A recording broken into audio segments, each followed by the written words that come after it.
ano man yung naging fault niya, ma-realize niya rin yung lahat. So, pero yung himasukan natin yung life niya, yung buhay niya, hindi natin pwedeng pakimasukan. Life niya yan, guys. May kanya-kanya tayong life. Let him. Let him be realized and uh,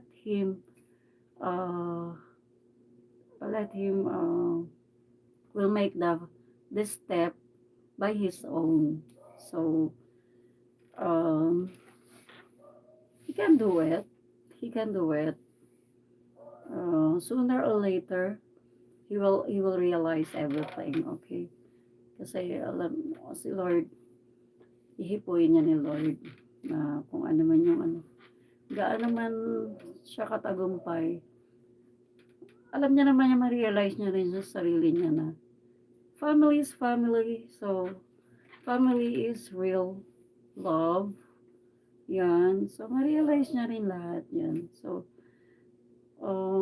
basta, yung, kasi mayroon tayong tinatawag na minsan, ano man ang mga tinatamasan natin, we have a lots of things, or you are very, however you are very successful in all in your journey or what, you have everything, but hindi pa rin kompleto ang kasayahan or yung kaligayahan sa puso mo pag kulang, di ba? Yan, naniniwala ako dun. So, uh, we're not gain completely the real happiness pagka may kulang. At alam niya na yun kung ano.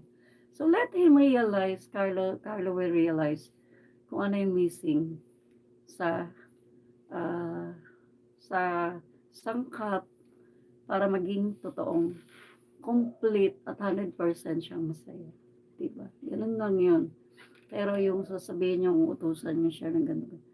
No, hindi tama yun kasi siya ang dapat magkusa, siya ang dapat gagawa, siya ang dapat nakakaalam mismo sa sarili niya kung kailan yun. Diba?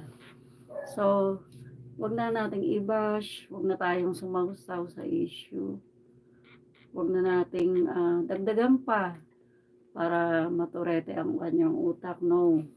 Kasi, supposed to be dapat magsaya siya. Give nyo, kababalik nyo lang ng tao. Give nyo siya ng time para magpahinga muna. Unang-una, mag-celebrate muna.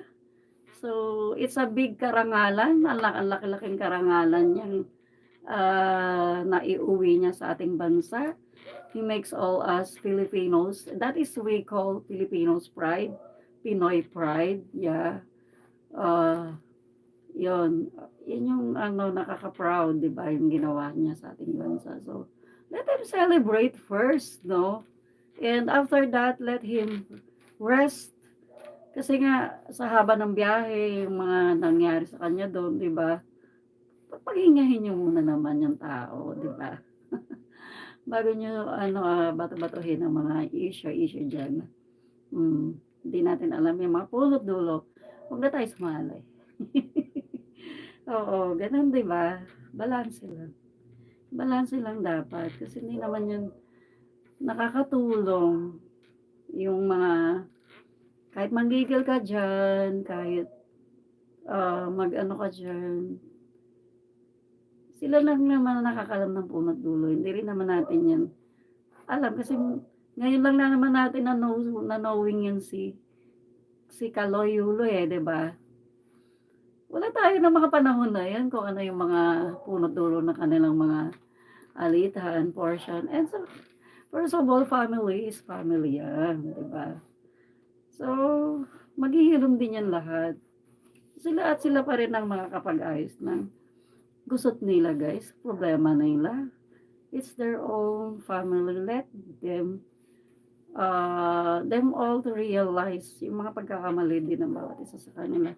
And susunod na rin dyan. Pag na-realize na nila, and talagang mahipo sila ng kamay ni Lord na maging mapagpatawad sa kabila ng mga nasabi nila sa isa't isa.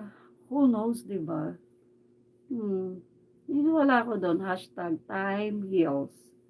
Okay? Huwag na kayong dyan. Ang mga bato-bato ng mga